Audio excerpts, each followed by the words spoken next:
Well, I would like to share with all of you, I'd like to share all of your interesting views on these very important issues as we face now here in 1917.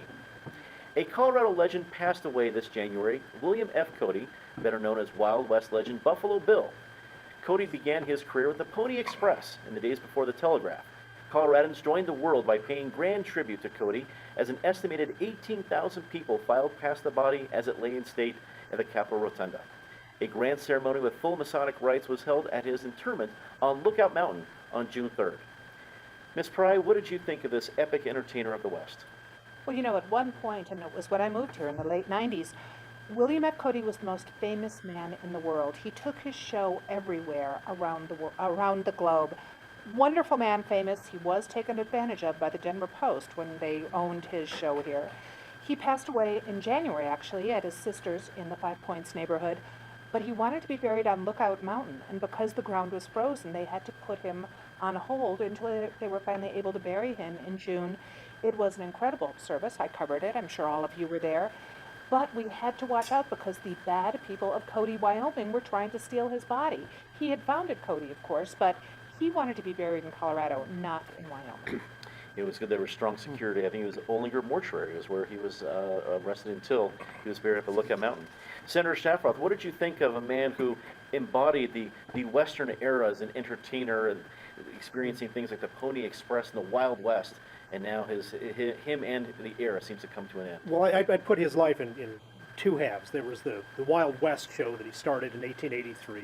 Of course, was very successful. Not exciting, not especially realistic, but he was smart enough, I guess, to start his kind of fantasy Wild West show at a time when there wasn't really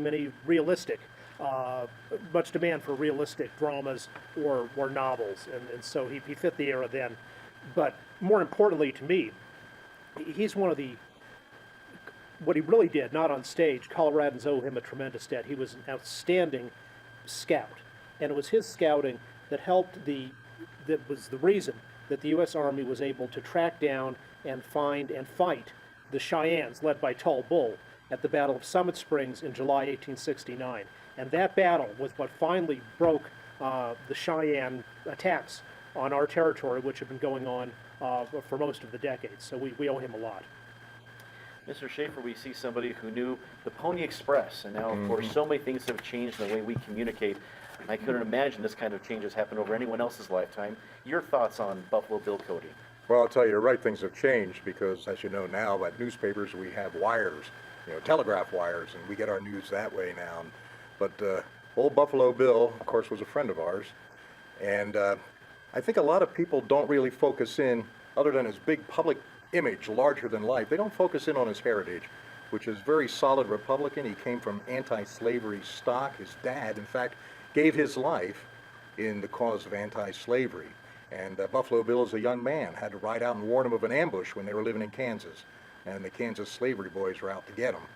And so I want people to remember that. And for that reason, I will have our newspapers oppose these rumors we hear in Congress that there may be an attempt to strip the scouts who had received the Medal of Honor, strip them of that title when they've redefined who can achieve a Congressional Medal of Honor. They're going to restrict it just to the enlisted personnel and officers. I think that's a disgrace. I don't want to see that happen, not to Buffalo Bill and not to any of the other half dozen or so scouts who earned this honor. He was a good Catholic as well, as the Knights of Columbus had attended his burial on Lookout Mountain. Yes, he was. Miss Griffith, what should your students and the students at the College of Sacred Heart remember about Buffalo Bill Cody? I think one of the best things about him is his ambition. A man with a grand plan or a woman with a grand plan is a marvelous thing. It's how this country has become what it has become. And I think for my students, anything that encourages them to think that big is great. I think his legacy is honed in, yes, his grand shows that may or may not have been true, but taught people about what the West was or gave them an idea of it. And we look at the people pouring into our communities now, many of whom are my students. They're here because of part of what he created, part of what he showed them about the West.